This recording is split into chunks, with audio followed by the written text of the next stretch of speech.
ఇది నార్మల్గా ఒక పర్సన్ సూపర్ మార్కెట్కి వెళ్ళి చాక్లెట్ కొనుక్కున్న తర్వాత ఫేస్ చేసినటువంటి ఇన్సిడెంట్ ఇది. క్లియర్గా చూడండి ఒకసారి. చాక్లెట్ మీద పురుగు స్పష్టంగా ఇట్లా పాకుతూ కనిపిస్తోంది. సో ఇది షాకింగ్ ఇన్సిడెంట్ అనమాట. చాక్లెట్ కూడా ఏం అన్బ్రాండెడ్ చాక్లెటో లేకపోతే ఎక్కడో ఒక దగ్గర కొనేసి ఏదో పెట్టిన పోస్ట్ కాదు ఇది. బిల్తో సహా ఆయన ఎక్కడ కొన్నాడు ఏంటి అని మెన్షన్ చేస్తూ కూడా డైరెక్ట్గా ఎవరైతే ఈ చాక్లెట్కి సంబంధించిన కంపెనీ ఉందో, ఇట్స్ ఎ బ్రాండెడ్ కంపెనీ క్యాడ్బరీకి సంబంధించి, సో ఆయనను ట్యాగ్ చేస్తూ సోషల్ మీడియాలో ఆయన క్వశ్చన్ చేసిండు డైరెక్ట్గా. డైరీ మిల్క్ చాక్లెట్ ఇది.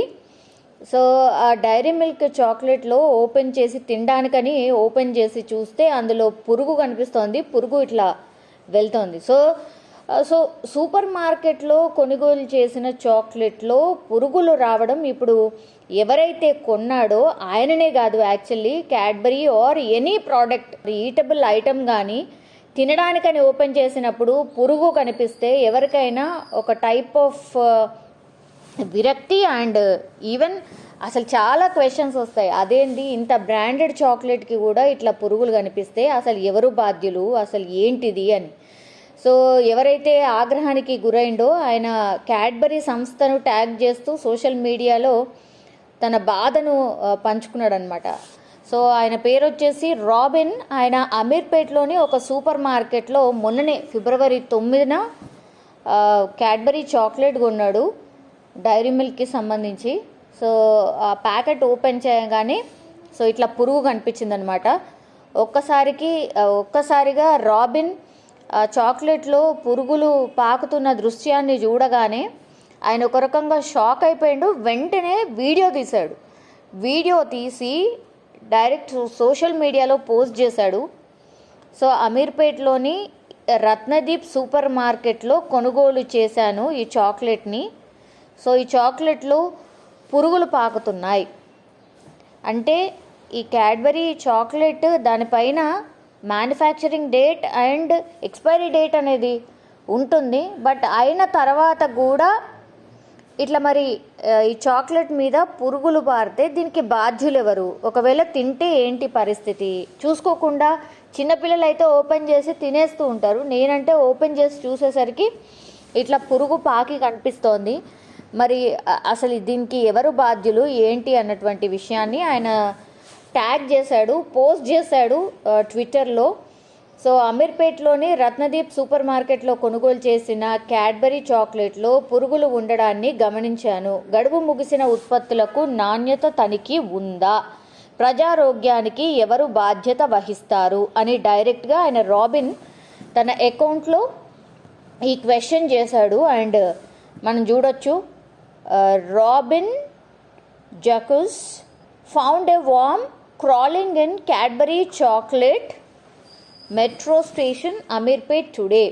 Is there a quality check for these near to expiry?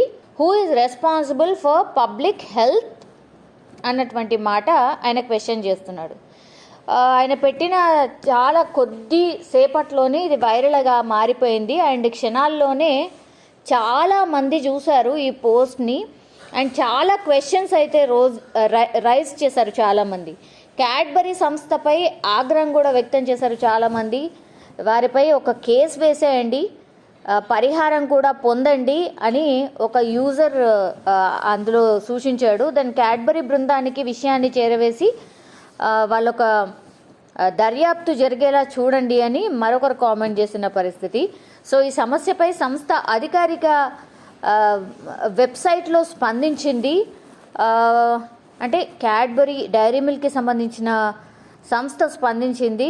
వినియోగదారుడికి చెడు అనుభవం ఎదురైనందుకు చింతిస్తున్నాం, ఘటనపై దర్యాప్తు చేస్తాం, మరోసారి ఇలాంటి ఘటనలు జరగకుండా చర్యలు తీసుకుంటాం అంటూ తను కూడా పోస్ట్ చేసిన సిచ్యువేషన్ కనిపిస్తోంది. కానీ కస్టమర్ ఎవరైతే అడిగారో, అంటే ఇట్లా ఇంత బ్రాండెడ్ కంపెనీస్ కూడా మరి మ్యానుఫ్యాక్చరింగ్ డేట్, ఎక్స్పైరీ డేట్ ఇట్లాంటి ఏమీ చూడకుండానే మార్కెట్లోకి ఇట్లా వదిలేస్తే ఎలా?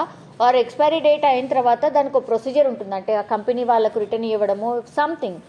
సో అదైనా తీసుకోవాలి కదా. ఇట్లా సేల్ చేసి మరి మాలాంటి వాళ్ళు తింటే హాస్పిటలైజ్ అయితే ఎట్లా పరిస్థితి అన్నటువంటి మనందరికీ తెలుసు. చాలా మట్టుకి ఇదంటే సరే ఇది ఒక బ్రాండెడ్ కంపెనీ, బ్రాండెడ్కి సంబంధించిన ప్రోడక్ట్ ఇది. కానీ ఈ మధ్య కాలంలో చాలా కేసెస్ ఎట్లా వస్తున్నాయంటే ఫుడ్కి సంబంధించి కూడా ఇట్లనే ఫుడ్ తిన్న తర్వాత అనారోగ్యానికి గురి కావడం, కొన్ని సందర్భాల్లో అయితే చనిపోయినటువంటి సిచ్యువేషన్స్ కూడా ఉన్నాయి. మరి వీటన్నిటికీ ఎవరు రెస్పాన్స్ తీసుకుంటారు, ఎవరు రెస్పాన్సిబిలిటీ ఏంటి అనేది చాలామందికి ఇంకా కూడా తెలియదు. కొంతమంది అయితే ఇది ఇతను రాబిన్ అనేటి అతను పోస్ట్ చేశాడు కాబట్టి ఇలాంటివి తెలిసాయి. కానీ ఎన్నో లక్షల మంది ఇట్లాంటి రోజు ఫేస్ చేస్తున్నారు అనుకుంటా.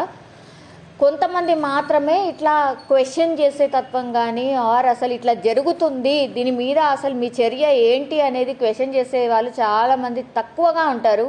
So robin actually it's a good job. Actually ఆయనను అభినందించాలి కూడా. ఈయన క్వశ్చన్ చేయడం వల్ల అంత పెద్ద కంపెనీ రెస్పాన్స్ అయింది, ఆ తదుపరి చర్యలు ఆర్ ఆ సీరియస్నెస్ కనిపిస్తుంది. బట్ ఇట్లా ఎంతమంది చేయగలుగుతున్నాం ఆర్ ఇట్లా ఎన్ని ప్రోడక్ట్స్లో ఇట్లాంటి పురుగులు ఉన్నాయి, అవి తిన్న తర్వాత ఏమవుతుంది ఏంటి అనేది ఆ దేవుడికే తెలియాలి. మరి వీటన్నిటిపైన నిజంగానే ప్రాపర్ నిఘా ఏమన్నా ఉంటుందా అని అంటే డెఫినెట్లీ నో అనే చెప్పొచ్చు. మనకు తెలుసు గల్లీలోనైతే ఒక గల్లీలో కనీసం 3 నుంచి 4 స్ట్రీట్ షాప్స్ కూడా ఉంటున్నాయి. అసలు నాణ్యత ప్రమాణాలు ఏంది, వాళ్ళు ఎట్లా తయారు చేస్తున్నారు ఫుడ్, ఆ కస్టమర్కి ఎట్లా అందిస్తున్నారు, అవి ఏ కాన్సన్ట్రేషన్ లేదు. అసలు జిహెచ్ఎంసీకి సంబంధించి అంటే బ్లేమ్ చేయడం అని కాదు, కానీ జిహెచ్ఎంసీకి సంబంధించి అసలు ఫుడ్ ఇన్స్పెక్టర్స్ ఎంతమంది ఉన్నారు?